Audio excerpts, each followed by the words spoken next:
जय हिंद क्लास, मेरा नाम पुरुषोत्तम कुमार है और आज हम क्या पढ़ेंगे? कला का मॉडल पेपर। ठीक है, जो फ्लो में है, जिसकी तैयारी हो गई है वो इसकी प्रैक्टिस करेगा और जो थ्योरी पढ़ रहा है, थ्योरी भी इसी चैनल पे पढ़ा रहा हूं, थ्योरी जो पढ़ रहा है वो इस पैटर्न को समझेगा कि ऐसा भी क्वेश्चन आता है। इस चैनल पे आपको ये भी मिलता होगा क्या? Question paper. किसका? प्रीवियस ईयर क्वेश्चंस पेपर आपको मिल रहा है, उसको आपको रिवीजन करते रहना है। 60 to 70% क्वेश्चन वहां से आता है। 99 से शुरू किया गया है, 2001, 2003 पूरा जितना पेपर रहेगा वो सॉल्यूशन होता रहेगा। ठीक है, वो सॉल्यूशन इस चैनल पे होता रहेगा। चलो ये बिना समय लॉस किए मॉडल टेस्ट पेपर। ठीक है, शुरू करते हैं। कितने क्वेश्चन है? 11 क्वेश्चन है। ठीक है, पहला क्वेश्चन है कि पोथी चित्र के महत्वपूर्ण सचित्र ग्रंथों में निम्न में से कौन नहीं है पूछ रहा है। पोथी चित्र के महत्वपूर्ण सचित्र ग्रंथों में निम्न में से कौन नहीं है?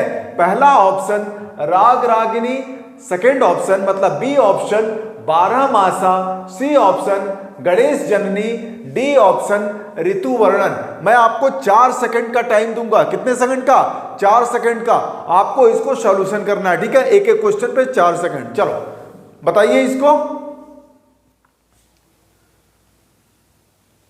तो इसका आंसर होगा, पहले का आंसर होगा पोथी चित्र के महत्वपूर्ण सचित्र ग्रंथों में निम्न में से कौन नहीं है? तो राग रागिनी है, 12 मासा भी है, ऋतु वर्णन भी है, लेकिन गणेश जननी नहीं है। ठीक है जी, चलो सेकंड क्वेश्चन क्या है? उदयगिरी और खंडगिरी की गुफाएं किस काल की हैं? उदयगिरी और खंडगिरी की गुफाएं किस काल की है? पहला ऑप्शन ए ऑप्शन मौर्य काल, बी ऑप्शन कुषाण काल, सी ऑप्शन गुप्त काल, डी ऑप्शन शुंग काल। बताइए। तो उदयगिरी और खंडगिरी की गुफाएं किस काल की है? तो ये है शुंग काल की। किस काल की है जी? शुंग काल की है। चलिए अब थर्ड क्वेश्चन क्या है? मुंबई लोकल ट्रेन का चित्रण किसने बनाया भाई? चित्रकार का नाम पूछ रहा है, कौन बनाया? पहला option Ganesh Pyne, second option Sudhir Patwardhan, third option मतलब C option Ram Kumar, D option Akbar Padamsee. बताइए। तो मुंबई लोकल ट्रेन का जो चित्रण किसने किया है?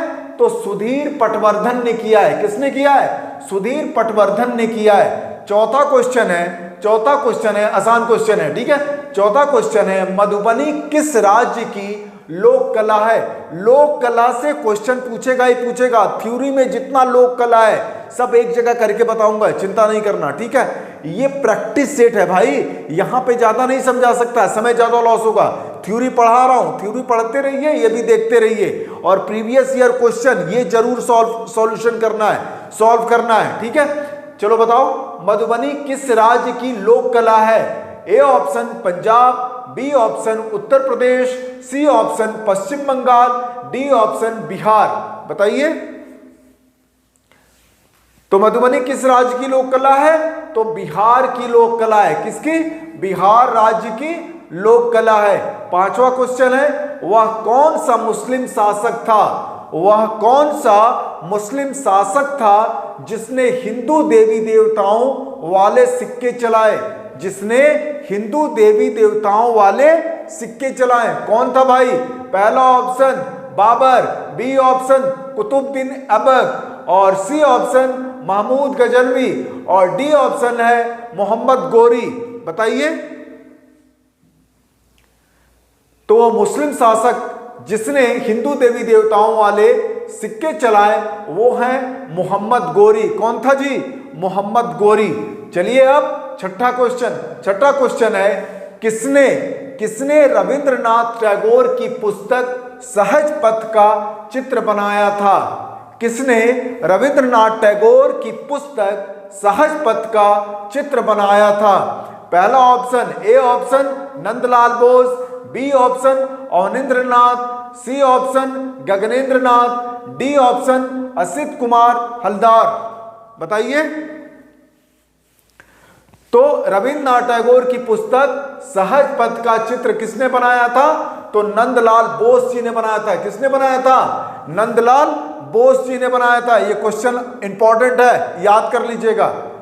अब एक और इंपॉर्टेंट क्वेश्चन खूब आता है ये, संथाल फैमिली मूर्ति का मूर्तिकार कौन था? सिंपल क्वेश्चन है, बहुत लोग रट डाले होंगे इसको।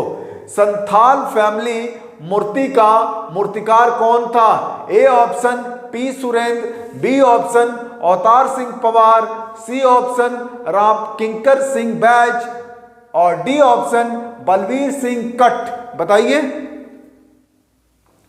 तो संथाल फैमिली मूर्ति का मूर्तिकार जो थे वो राम किंकर बैज थे। कौन थे? राम किंकर बैज थे। ठीक है, चलिए अब आठवां क्वेश्चन है, फिरका शब्द किस चित्रण परंपरा में प्रयुक्त हुआ है? फिरका शब्द किस चित्रण परंपरा में प्रयुक्त हुआ है? ए ऑप्शन है बसोली शैली, बी ऑप्शन है पटना शैली, सी ऑप्शन है मुगल शैली, डी ऑप्शन है जयपुर शैली। बताइए। तो फिरका शब्द जो है किस चित्रण परंपरा में प्रयुक्त हुआ है? तो ये पटना शैली में प्रयुक्त हुआ है। किसमें? पटना शैली में। पढ़ाएंगे आपको पटना शैली। ठीक है, चलो नौवां क्वेश्चन है, बंगाल की लोक कला गगनेंद्र नाथ टैगोर की चित्रकला कैसे दिखाई देती है? कैसे दिखाई देती है भाई? बंगाल की लोक कला गगनेंद्र नाथ टैगोर की चित्रकला कैसे दिखाई देती है? पहला ऑप्शन, ए ऑप्शन घनवादी, बी ऑप्शन भविष्यवादी, सी ऑप्शन जंगलवादी, डी ऑप्शन इनमें से कोई नहीं। ये जंगलवादी है जी। बताइए। तो बंगाल की लोक कला गगनेंद्र नाथ टैगोर की चित्रकला कैसी दिखाई देती है? तो घनवादी दिखाई देती है। कैसी दिखाई देती है जी? घनवादी। चलो अब 10वां क्वेश्चन है, सुल्तानगंज से प्राप्त गुप्त कालीन बुद्ध प्रतिमा की भाव भंगिमा है। सुल्तानगंज से प्राप्त गुप्त कालीन बुद्ध प्रतिमा की भाव भंगिमा कैसी है? पहला ऑप्शन है धर्म चक्र परिवर्तन मुद्रा, बी ऑप्शन है वितर्क मुद्रा, सी ऑप्शन है अभय मुद्रा और डी ऑप्शन है ध्यान मुद्रा। बताइए। तो सुल्तानगंज से प्राप्त गुप्तकालीन बुद्ध प्रतिमा की भाव भंगिमा कैसी है?